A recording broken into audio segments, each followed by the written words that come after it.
Waagosh processing. Here we are tying up the fox to begin the skinning process. Tied up by ankle, the other leg is left to hang. It is easier this way.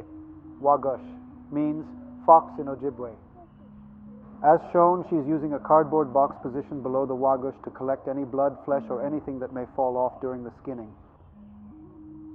She begins cutting, starting at the heel. She'll cut along the fur line where the color changes from orange to white. Stopping at the vent, she'll start at the other heel and meet it in the same spot.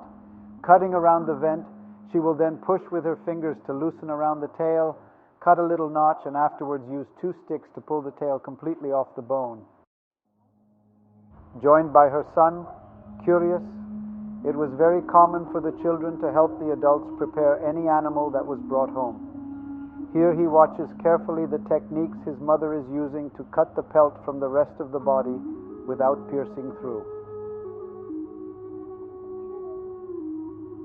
Now she begins the process of removing the tail off the bone. She looks for 2 sticks at least 1 inch thick in diameter. She places them on each side of the tail, grips it tight, and with force pull it down for a clean release. This Waagosh was found on the side of the road about 9 hours post being hit. There is quite a bit of bloat already, so she must be careful not to pierce the stomach that will release the gas to reduce as much mess as possible. The indigenous peoples will use as much of the animal as they can salvage, and very little will ever go to waste.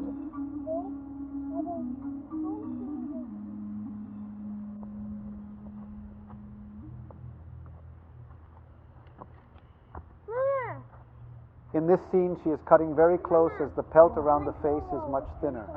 Waagosh skin is already thin when it comes to removing the pelt. This is her first time skinning a Waagosh. As you can see, she tries to cut around the cartilage of the ear instead of cutting the ear clean off. This will result in half the ears to be salvaged. Waagoshens, small fox. This Waagoshens pelt will be used as well as the paws, bones, teeth, and claws. The organs will be returned to Mother Earth. She will use the bones, teeth, claws, and skull in jewelry, and the pelt will be kept as decoration or used for regalia making. Not shown in this video is the maceration process of the skull and paws, and beetles cleaning away the organs of the Waagoshens. In another video, she will demonstrate how she preps the bones for jewelry or tool making. She has a porcupine that still needs to be harvested for his quills. Tune in next time. Miigwech for watching. Film production by Miskomin Photography and Film. Mino bima diziwin. Geda wisukawag apane gichi anishinabeg. Gegu ima giga onji gikendan geani iji mino bima dizian.